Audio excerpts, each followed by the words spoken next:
वारंवार चर्चा ही मराठा आरक्षणावरतीच का घुमून फिरून येत आहे? तुम्ही एकाच ठराविक जातीचे किंवा समुदायासाठी सरकार चालवताय का? पावलं उचलली आहेत, फक्त भाषणं केलेली नाहीये. आज या विधेयकावरती बोलत असताना अनेक लोकांची मतं ऐकलेली आहेत आणि मी हा विचार करतेय की खरं या बिलनी आपण काय साध्य केलं.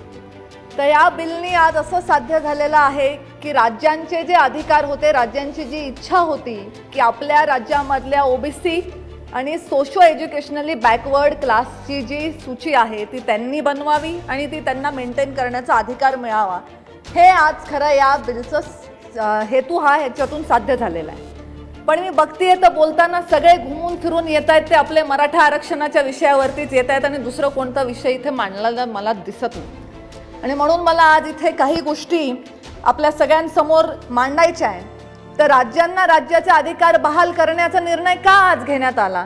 कारण जे विरोधी पक्षात आज आहेत, म्हणजे पर्यायी राज्यात ज्यांचं सरकार आहे, त्यांची ही मागणी होती की 2018च्या कायद्यानंतर केंद्राने सगळे अधिकार आपल्याकडे ठेवलेत, ही धास्ती तुम्हाला वाटत होती. मग केंद्राने आपल्याकडे अधिकार ठेवू नयेत आणि ते राज्यांचे अधिकार राज्याला द्यावे म्हणून जेव्हा तुम्ही मागणी केली, आज त्या मागणीच्या दृष्टीने पाऊल सरकारने उचललेलं आहे.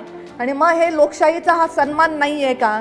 तुमची मागणी होती विकेंद्रीकरण व्हावं, ठीक आहे, विकेंद्रीकरण झालेलं आहे, तुमच्या राज्याची सूची बनवण्याचे अधिकार तुम्हाला मिळालेले आहे. मग या सूचीमध्ये जेव्हा आपण सगळ्या जाती समूहाचा विचार करतोय तेव्हा वारंवार चर्चा ही मराठा आरक्षणावरतीच का घुमून फिरून येत आहे?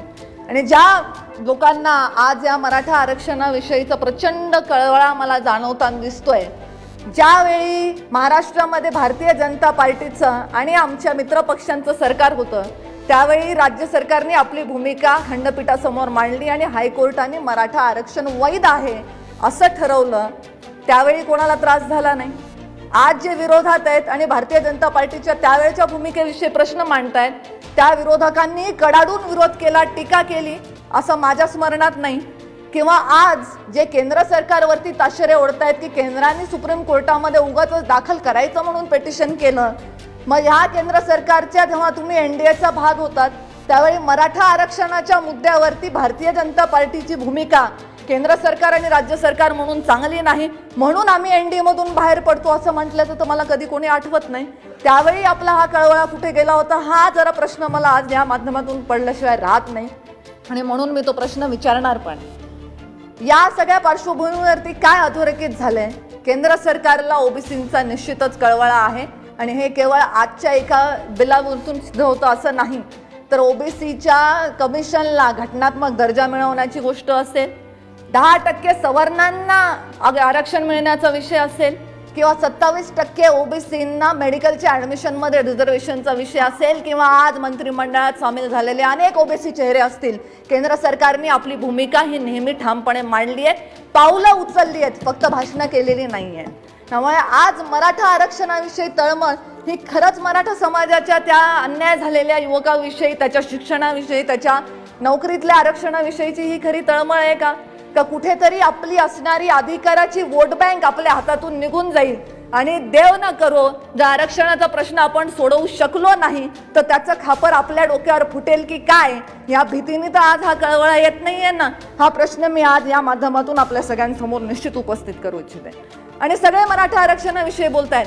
आमचे नेते मुंडे साहेबांचंही मराठा आरक्षणाला निश्चितच समर्थन होतं, परंतु ओबीसीच्या आरक्षणाला धक्का न लावता आज या माध्यमातून जे विधेयक आहे त्याच्याविषयी बोलूया. विधेयक आहे ते ओबीसींविषयी आहे. ज्या लोकांना आज इथे काही ठराविक समाजाचा, ठराविक समूहाचा कळवळा येतोय, त्यांना ओबीसीशी काहीच देणं घेणं नाही आहे का? ओबीसींना फक्त आपण आपली वोट बँक म्हणूनच ट्रीट करणार आहोत का? 50% सिलिंग आपण काढण्यासाठी जे पक्ष आज इथे मागणी करतायत त्यांना मला हे विचारायचं आहे की 50% सिलिंग काढणं हा तर पुढचा मुद्दा आहे. ओबीसींना जे स्थानिक स्वराज्य संस्थांमध्ये आम्हाला जे राजकीय आरक्षण होतं ते 27% मर्यादा त्यांनी ओलांडलेली आहे असं राज्य सरकारने स्वतः कोर्टासमोर कबूल केलं. तेव्हा आमचं अधिकाराचं 27% आरक्षण काढून घेण्याचा अधिकार तुम्हाला कोणी दिला? या प्रश्नाचं उत्तर कोण देणार आहे? तुम्ही एकाच ठराविक जातीचे किंवा समुदायासाठी सरकार चालवताय का? ओबीसींशी तुमचं काहीच देणं घेणं नाही आहे का? ही तळमळ आणि हा कळवळा जर मला वाटतं तुम्ही ओबीसींच्या बाबतीत होणाऱ्या अन्यायाविषयी उठवलात तर निश्चितच तुमचं खरं प्रेम हे समाजातल्या वंचित आणि शोषित लोकांविषयी आहे हे सिद्ध होईल. केंद्र सरकारने आपलं प्रेम वारंवार सिद्ध केले, अनेक लोककल्याणकारी योजना केलेल्या आहेत आणि अमुक एका समूहाला नाही तर सर्वांना घेऊन सोबत जात आहेत. 10% सवर्णांचा उल्लेख सुद्धा मी यासाठीच केला की एका जातीला एका समूहाला प्रोत्साहन देणं ही केंद्र सरकारची भूमिका नाही. खरोखरीच सर्वांना एकत्र घेऊन जाण्यासाठी प्रयत्नशील असणारं हे सरकार आहे आणि म्हणून आपल्या देशाचे पंतप्रधान यांचं करावं तितकं कौतुक आणि अभिनंदन कमी आहे. आज ओबीसीची राज्यात जी परिस्थिती आहे, आमचं अस्तित्वात असलेलं आरक्षण घालवण्याचं पाप हे राज्य सरकारच्या माध्यमातून झालेलं आहे आणि हा समाज या गोष्टीसाठी तुम्हाला कधीही क्षमा करणार नाही, कारण तुम्ही आपली भूमिका मांडण्यामध्ये तिथे कमजोर ठरलेले आहात. हे करत तुम्ही भूमिका मांडण्यामध्ये कमजोर तर ठरलेलेच आहात, पण आज अनेक विषय आहेत. नुसतं राजकीय आरक्षणाचा विषय नाही आहे. MPSCच्या परीक्षा होऊन ज्या विद्यार्थ्यांनी इतकी मेहनत करून मरमर करून आज त्याच्यामध्ये यश संपादित केलेलं आहे, ते 2-2 वर्ष झाले ते विद्यार्थी आज नियुक्त्यांसाठी प्रलंबित आहेत, कारण या आरक्षणावरती काही निर्णय होत नाहीये. त्या विद्यार्थ्यांना न्याय कधी मिळणार आहे? MPSCच्या आयोगामध्ये ठराविक एका जातीच्याच लोकांची सदस्य म्हणून नियुक्ती होते आणि बाकी सगळ्या जातींकडे दुर्लक्ष केलं जातं.